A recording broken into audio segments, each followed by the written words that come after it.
What's up, Hoopers? Do you realize there's a player out there right now who is not wearing a jersey, who is sitting at home, who could save the Lakers season? Not only is he available, he would cost the Lakers nothing. The Los Angeles Lakers seem to have a plagued season from behind the arc. Check out this stat. In the entire NBA, they are ranking last. And are they ranking last by a close margin?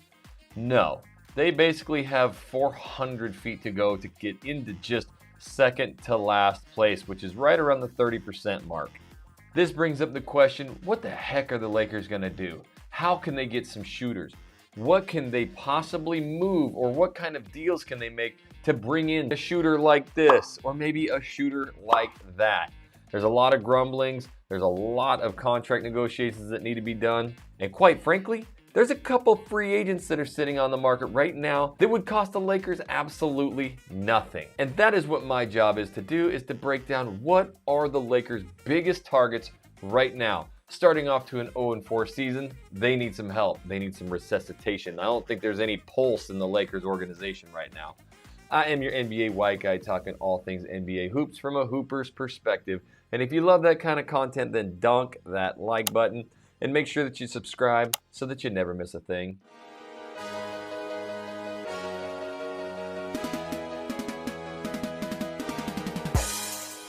Now, I've done a bunch of videos on this channel, and the one thing that I bring up over and over from a hooper's perspective is that, yes, they've got a lot of energy. The defense looks amazing. It's second to only one team in the NBA, and that is the Milwaukee Bucks. But I told you that if they start going on some L streaks, which they've done, 0-4, I've been in these locker rooms before, and all of that extra effort and all of that extra defense that you're playing night in and night out, it starts to fade a little bit. And although the elevation in Denver might be 6,000 feet or 11,000 feet or however high they were in the air that night, they lacked energy in their fourth game of the season. And it was obvious for anybody to see. And you want to know why? Because they keep working so hard and nobody can hit a shot. They are shooting 20% from behind the arc this season as a team and only 40% from the field. So the Lakers got to do something, and they got to do it quick. So what I'm going to do, I'm going to start bringing up some of the top trade targets that the Lakers are looking at right now, plus those top free agents. One of them hasn't been in the NBA for over a season, but he could be the biggest sign for the Lakers. So let's go down the list. Lakers trade target number 1. That would be with the San Antonio Spurs and Doug McDermott. Now, there's multiple grumblings out there where you can get Josh Richardson as well, and possibly Jakob Poeltl. Now, if you could get all three of those players somehow, some way, you would have to trade Russell Westbrook. You'd probably get rid of some young piece, maybe Kendrick Nunn, hopefully not Austin Reeves. And you could probably drop one of these non-guaranteed players like a Wenyen Gabriel. But this would bring in two absolute bona fide shooters in Doug McDermott, a career 40+% shooter. And look at what Josh Richardson is doing this season. He is white hot from the three-point line. It would be great to see Richardson in there, a 3-and-D wing, 6'7", 6'8", all day long. And Jakob Poeltl, a very athletic center, because I am so tired of watching the Lakers get their kicked on the glass.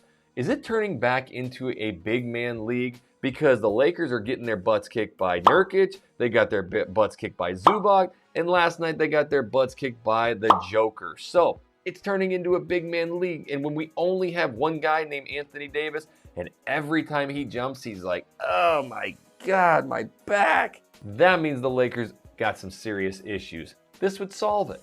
Now, trade number 2 comes in from a team down in the very southeast section of the United States, and it's where LeBron James took his talents to, South Beach. Now, this player has a career 40+% shooting from behind the arc, and it's typically from a tough shot, meaning hands in the face, and he's draining that shot. It's Duncan Robinson. He's on the second year of a $90 million contract, but the Miami Heat have made it very apparent that he is available. In fact, right now, he's getting about as much minutes in the game as your boy, your NBA white guy is, but he's averaging only 10 minutes a game for a $90 million star.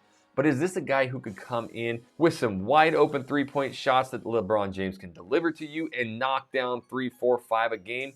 I think so. Duncan Robinson would be somebody that obviously they're just trying to get rid of that contract because they have some free agent signings coming up that they got to cover their butts on. Now, another big signing, and I actually just watched this player play the other night, would be Eric Gordon from the Houston Rockets. Now, I'm not quite sure if the Rockets want to go down this path because they are super young. Besides Boban, my kids actually got Boban to say hi to him in the stands last night.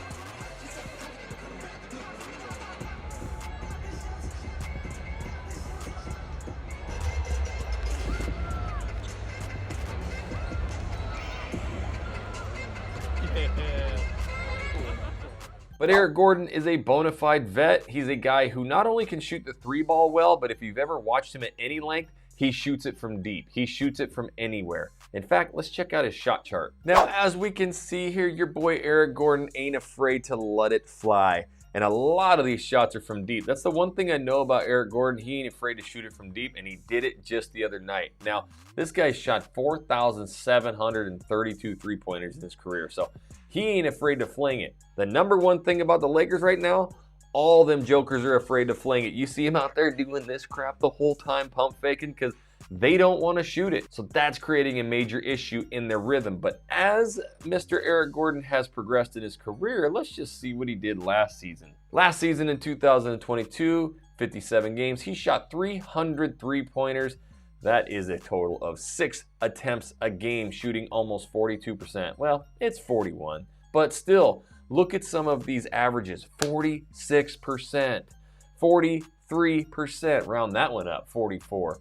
You got 30% from this side, but that's fine. From this corner over here, 55%. So this is a player averaging 6 three-pointers from behind the arc every game, and he's nailing sometimes 50 to 60% of those. And let me tell you one thing right now, he ain't afraid to shoot it from anywhere. So I like bringing in a player like this as long as you ain't got to give up too much.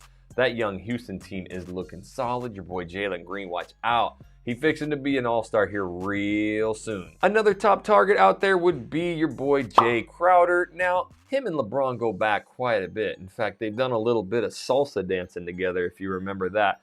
But he's obviously not even playing in Phoenix right now, but they still hold the rights to his contract. And with the Phoenix Suns looking to be an actual pretty decent team here in the West, they're going to look for something in return for Mr. Crowder. Now, I don't think that they would really want a pick that's 5 to 7 years down the road, so this is something that you could get him for cheap. He's not a great three-point shooter. He's shot, 34 to 36%. He's one of them guys who gets streaky, so he can go out there and knock a couple down in a game to really get you going. But in the latter part of the season, and especially in the playoffs, he's always been a viable player. I don't think it's a guy that you really go after unless you can get him for super cheap by sending over one of the young players. Hopefully, again, not Austin Reeves. I cannot wait to get to this free agent who is still sitting at home, not doing anything, and he is going to fix the Lakers season. But before I get to that, I got a few more players that are available that are in these trade talks. But I'm not going to get to anything until you dunk that like button. So right now, do your NBA white guy a favor and make sure you hit that like button. And don't forget to subscribe, would you? The next man up is Mike Muscala.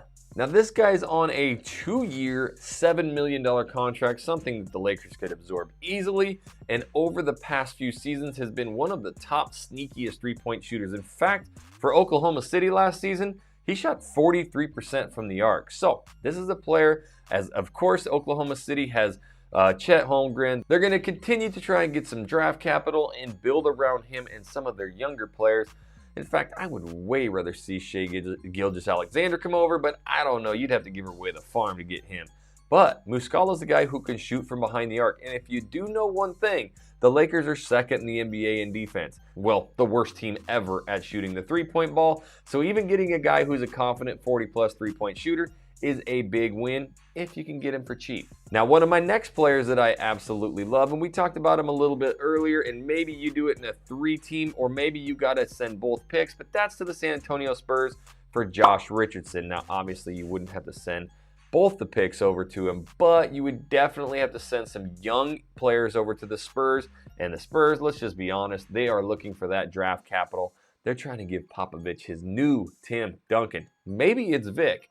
But I'm telling you right now, with Josh shooting the lights out and with Doug McDermott playing good and the Spurs keep winning, they're going to be like, yo, homies, we're trying to tank here. And if they try to get to 500, they're going to make the damn playoffs, and they're going to miss all their draft capital. So they got to start shipping these good dudes out, these vets out, because them vets right now, like Josh Richardson, like Doug McDermott, they're like, screw you guys. You can tank all you want, but I'm trying to get a contract. I'm trying to get paid here, and I'm trying to get out of this place. So they're going to keep playing hard, and the Spurs, if they're going to tank, see you later. And this could be why Rob Pelinka is waiting, because he knows, shoot, some of these teams are actually playing better than they're supposed to. Just like the Utah Jazz are right now. What are they, the best team in the West? Next up is the big one, and it's going to cost 2 of the draft picks. It's going to be Miles Turner and Buddy Hield. Everybody's done so much discussion on this. There's really no need to talk about it other than the Lakers desperately need a big man because they keep getting them booties kicked on the offensive glass, and 2, they need shooting. You get both of this with this trade. Now, you're going to lose all of your draft capital, or at least those first rounders for the 2027, 2029, but you do bring in 2 bona fide NBA players. One can shoot 40+% and is arguably one of the top 5, top 8 best three-point shooters in the last 5 to 8 years, and you're going to get a bona fide big man in Miles Turner. Now, I do believe he's hurt a little bit right now, and AD, he looks like he's very hurt, and Thomas Bryant, he's hurt. I mean, everybody's hurt. We hurt all over the place, but we need a big man, and we need it in a big way. That's why I'm kind of leaning towards that Spurs trade. Get a healthy Jakob Poeltl, get a healthy Josh Richardson, get a healthy Doug McDermott. You got 2 shooters, you got a big-ass center, and they're rolling dirty. Another player that a lot of people aren't talking about is up there in Chi-Town. Kobe White was a highly drafted prospect. He came in, and he has not lit it up for the Chicago Bulls. But the good news is, he's averaging 39% from behind the arc. Now, he's only 6'4", and it seems like we got 37 guards on the Lakers, but we ain't got a guard who can shoot worth a lick right now. So if you can get a guard who can come in and shoot 37 to 40%, we're not looking for the greatest shooter. But the dumbest thing you do is you bring in a Lonnie Walker, who's a very athletic slasher, cutter, and finisher at the hoop, and say, hey, why don't you go out and shoot 5 threes a game? That's not what he's supposed to do. Let guys like Lonnie Walker attack the glass. Have a guy like Kobe White who likes to shoot out at three-point line and hit 39%. Have him do that, right? And he has not impressed the Bulls. They did not sign his contract extension, so he's only about $5 million. There's an easy way that the Lakers could try and scoop him up and really not get rid of much either. Again, these are teams just trying to get off of players that they don't need anyways and maybe try to get better capital for themselves. Now, 3 free agents that are available. 1, your boy Carmelo Anthony. I can't believe he doesn't have a job yet. Now, he is old and completely suspect on defense, but if the Lakers need somebody to knock down some shots, he's confident as can be. Next up, Wayne Ellington. Get him out of here. Is Wayne Ellington worth a sign? Now, you got to think, if you just sign one of these free agents, that means you have to drop somebody, right? And that's going to be players with unguaranteed contracts like Matt Ryan, which I've been preaching to put him in. He went in last night, knocked down 1 of 2, and he's getting all pumped up. He's ready. You see that dude? He's on the three-point line. He's like, come on.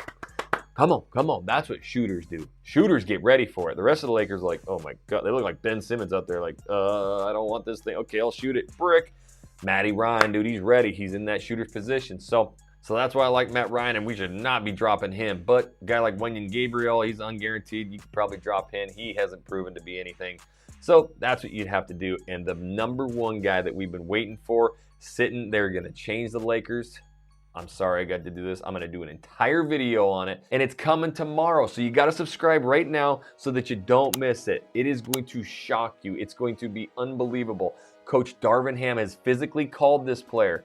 Pelinka's calling him. Everybody's trying to get this one player, and I'm going to break it down tomorrow. So make sure you subscribe right now so that you never miss anything. And in the meantime, if you want to watch the best NBA content of all time, click on this video. I guarantee you're going to love it.